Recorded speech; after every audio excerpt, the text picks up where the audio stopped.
This last night, there was another pipe bombing. Ooh. Another bomb. Actually, two bombs went off in Chicago during the Sky game. One didn't reach the court. The other damn near made it to center court. And now we have a story from ESPN and maybe The Athletic. I saw a story on the New York Times this morning where some crypto bros have started a meme coin called dildos, and this is all a marketing strategy from some crypto bros. And people, they've done some anonymous interviews, I think with ESPN, maybe with USA Today, where they're claiming credit for this. They've revealed text message chats where the dildo thing was launched a day before the pipe bombing started in the WNBA. So I find it kind of ironic that meme coins, something of virtually no value, has great value, and that's kind of what I see in the WNBA, something with little value being overvalued. Last thing I want to play just before we get into the conversation is Cheryl Reeve, the head coach of the Minnesota Lynx. She had a take on this and about how women are being sexualized and exploited. She said all this before the crypto bros took credit for this. But let's play the head coach of the Minnesota Lynx, Cheryl Reeve, railing against the dildo throws that have marred this wonderful WNBA season. Play the clip. Throwing things onto the court. Obviously, you guys know what the object is. And I just want to comment on, this has been going on for centuries. The sexualization of women. This is the latest version of that. And it's not funny. And it should not be the butt of jokes on any radio shows or in print or in any comments. The sexualization of women is what's used to hold women down. And this is no different. This is just its latest form. And we should write about it in that way. And these people that are doing this should be held accountable. And we're not the butt of the joke. They're the problem. And we need to take action. TJ, I know you're a bit more of a historian than I am, but have they been throwing dildos for centuries? When were dildos invented, Luke?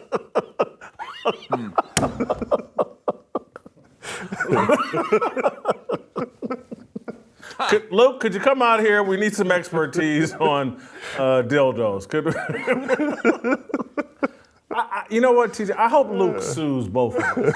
I really do. I hope he sues both of us. And they use this tape to bury both of us.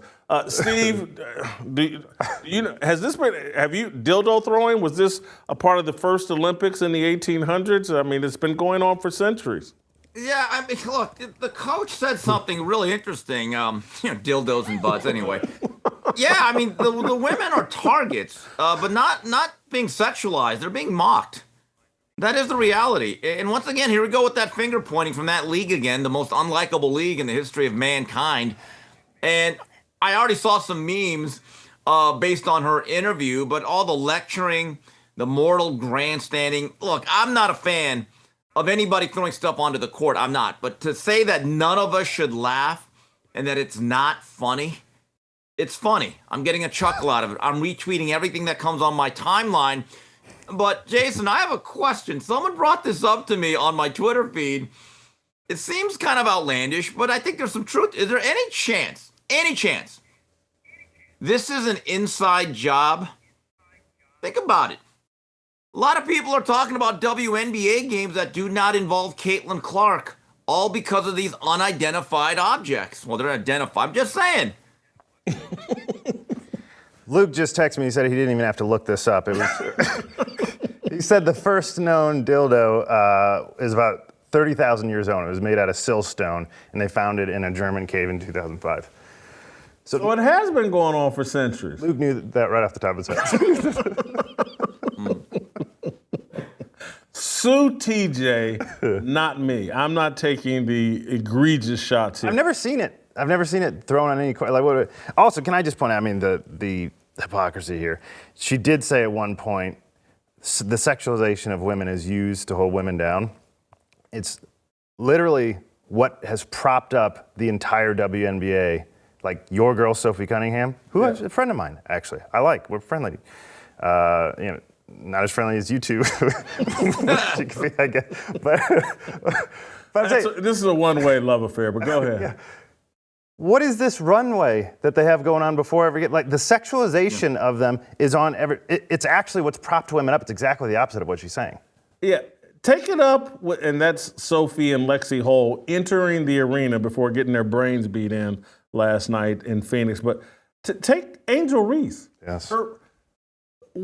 The only part of her brand that isn't propped up by Caitlin Clark is her wearing booty shorts and taking pictures of herself in a very sexualized way. The problem is with their players. It's not with, we're not sexualizing them. And again, Cheryl Reeve doesn't know when she's saying this that the crypto bros are trying to make money off of this. Steve, your contention that part of this is a mocking and derision towards, I think the enjoyment of it is a part of that, but the people actually throwing the dildos are, one, trying to profit and get a meme coin that I think the New York Times reported has tripled in value since this started. And so I do think the continuance of this taking on a life of its own, part of that will be like, man, screw these girls. They just whine and complain. They're entitled. They deserve this. Right. When you hear comments like the one from Miss Tarasi, I have a theory. I think if you like an athlete or the game, or you're really into it, like you really care about it, the last thing you want to do is interrupt it in any way and certainly get yourself thrown out and have any legal ramifications, right? I want to watch a game. I want to watch a little ball, right? But the WNBA, I think a lot of people, I mean, outside of you, Jason, and some YouTube panelists doing a great job talking about it, there's like the subculture that really enjoys it, right? But the rest of the 99.5% of America doesn't. And then they're awfully unlikable. And so the entertainment comes in mocking it. You're also mocking the sexuality, the whole culture of it. And so all of that comes into play. So in my view, yeah, I think people are actually mocking the league, the people in it, the whining, and the lifestyle. Here's where I somewhat agree with you, and I'll unpack it slightly different. The WNBA beats its chest about we're a platform, and we're activists, and we're speaking out for feminist issues, for Black Lives Matter, for Hamas, for this, and so they've taken basketball and turned it into a platform for things that have nothing to do with basketball. So don't be shocked when someone else says, oh, let me use that platform to promote what I want to promote, my dildo meme coin. And so where this is headed, and other leagues, including male leagues, they better be careful.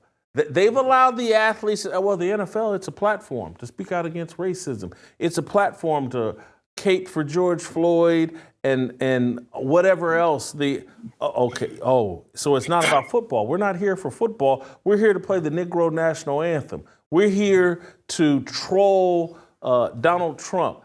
I could see this dildo thing hitting the NBA and potentially hitting the NFL. It's like, okay, platform, I want to use your platform as a fan to make the point that I want to make, whether it's to get a dildo meme coin off or to say, hey, I don't like your attitude. Well, the difference obviously is at some point these people will get in real legal trouble. How? It's like being a streaker. Throwing a dildo is worse than being a streaker? No, but they've categorized it the same. Streakers go to jail. Yeah, I know that's not real trouble. That's why streaking's never stopped. You get a slap on the wrist. Streaking's mostly stopped. No, they just don't show it. They don't show it. It happens. I know it still happens. I'm saying it's way less than it used to be. Probably. Yeah, because they don't show it. Yeah. Well, that's what's going to happen with the dildo, right? They're going to stop showing it. No, because it stops the game. Episode of streaking. Nah. Yeah, they always stop the game. In football, you can cut to commercial break. You can not show it and talk around it because there's 30 seconds, 40 seconds in between each play. Yeah. Basketball is a non-stop thing unless something happens, a foul gets called. I think it'll be harder to stop as it relates to basketball. It's harder to prevent.